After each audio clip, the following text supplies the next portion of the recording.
Hello, class. I welcome you to this session.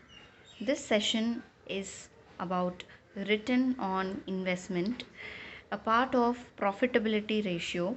We have the last one as a return on investment ratio or return on capital employed. So, we are going to understand the concept about what is return on investment or return on capital employed. See, first I will like to introduce the formula to you.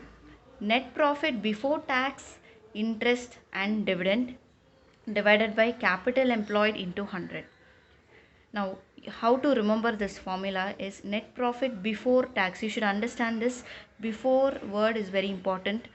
So, you can just try to remember tax. First, you pay off the government, then your debenture holders, then only the equity holders get dividend. So, you can remember this way. So, net profit before tax, interest, and dividend divided by capital employed into 100 is your formula. Now, what is return on investment? Any investment that you make, that investor in the business makes, would expect a decent amount of return, and the company should be able to produce that decent amount of return in order to make sure that they get investment for the projects. So return on capital employed is that it talks more about the owner's fund that is being there. Okay, so return on investment is general term, return on capital employed is specifically related to the owner's fund, but your since at this level both are seen simultaneously, it is like return on investment or capital employed. Okay, so I'll just read through this. Businessman uses funds from various sources to earn profit. See, various sources to earn profit, uses from various sources. Now, what are the sources of funds? There are two sources like shareholders fund. Shareholders fund are divided into share capital, reserves and surplus. You have non-current liabilities, long-term borrowings and long-term provisions. So this is a liability approach. See, when you have your balance sheet,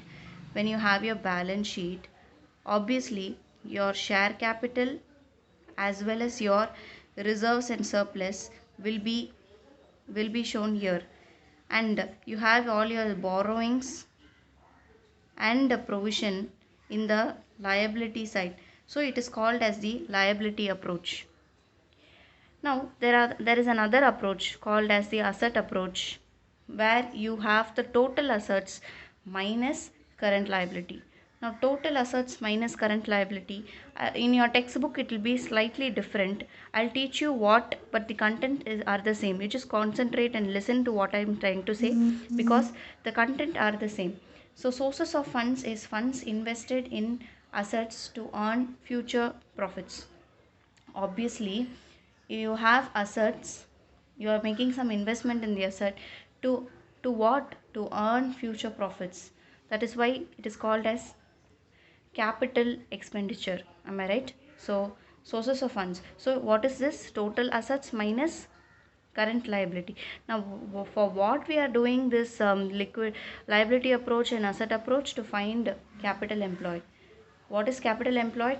Capital employed can be shareholders fund plus non-current liabilities. Shareholders funds are nothing but share capital, reserves and surplus. Non-current liabilities are your long-term borrowings, basically your debentures, your bonds, which is long-term in nature, as well as your long-term provisions. Say for example you have provisions related to replacement of an asset, then it is called as a long-term provision. So those provisions will be included here.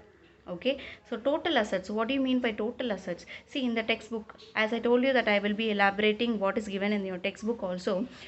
It's given like this: non-current assets. What do you mean by non-current assets? Assets which are not current, they are not payable, they will not go out of the business within 12 months period of time. But what is this? Fixed assets. Fixed assets are tangible as well as intangible.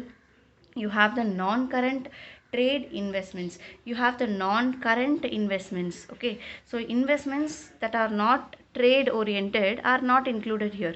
Then long-term loans and advances. Long-term loans and advances, what is this? Long term, company has given two outside parties.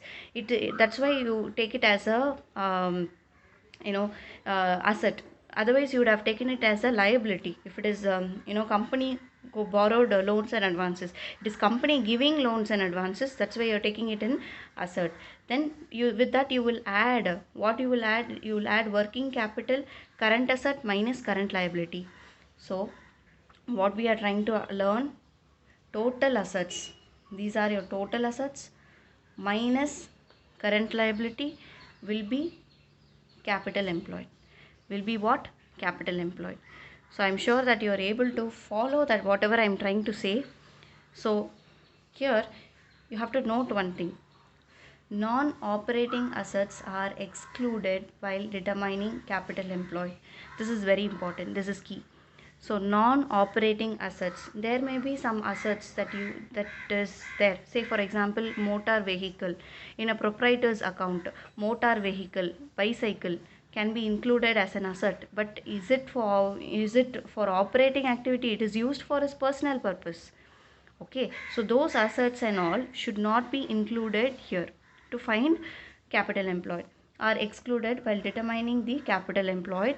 And also income from non-operating assets are also excluded from profits. Say for example, car used for personal purpose, sometimes may be used for dropping off employees, for which employees are charged some amount. Okay, so those amounts and all are not operating in nature, they are indirectly related to their non-operating income. So those incomes and all should not be included. So income from non-operating assets are also excluded from the profits. So basically your return on capital employed talks about the relationship between, it compares the capital employed with the net profit before tax, interest and dividend.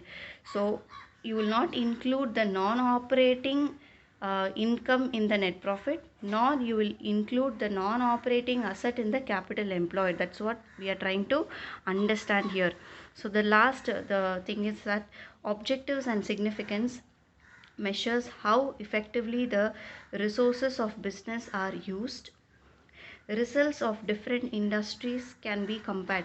See, I am just clubbing this objectives and significance. You have to understand, measures how effectively the resources of business are used.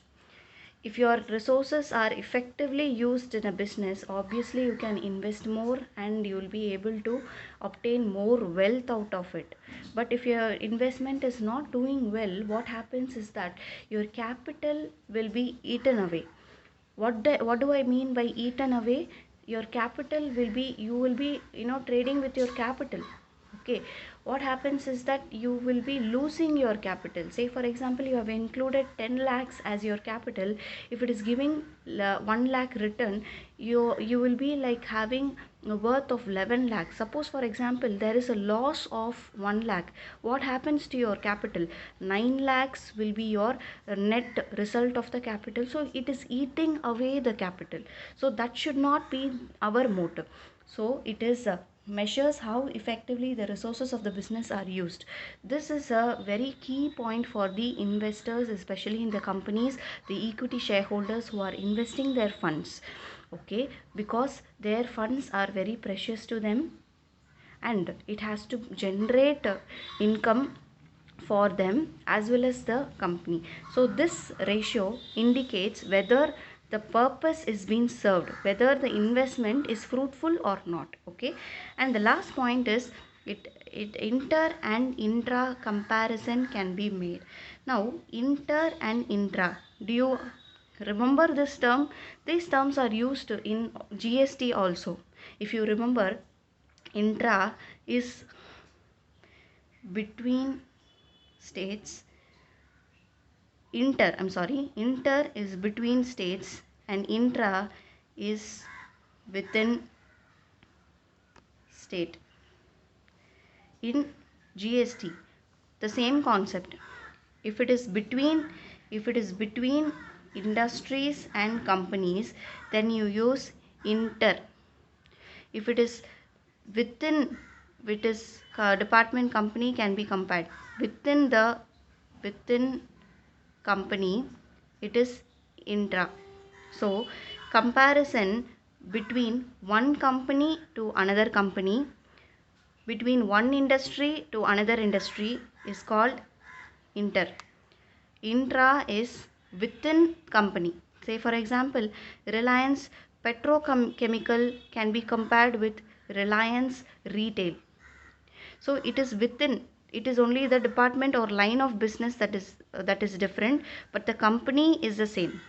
But if you compare Reliance with Tata, then it is inter. I'm sure that you're able to understand what we are trying to learn. So a revision: return on investment, return on capital employed is nothing but net profit before tax, interest and dividend divided by capital employed into 100. Net profit before tax, interest and dividend. How this you will be able to understand this? Net profit before you pay off the government, you pay off the debenture holders, and finally only you will be able to pay your uh, equity shareholder. It's just a remembering technique. Tax, interest and dividend divided by capital employed into 100. So this is your return on capital employed. With this we have completed the profitability ratio. I will be doing problems related to operating profit ratio as well as return on investment ratio in the next videos. Thank you, class.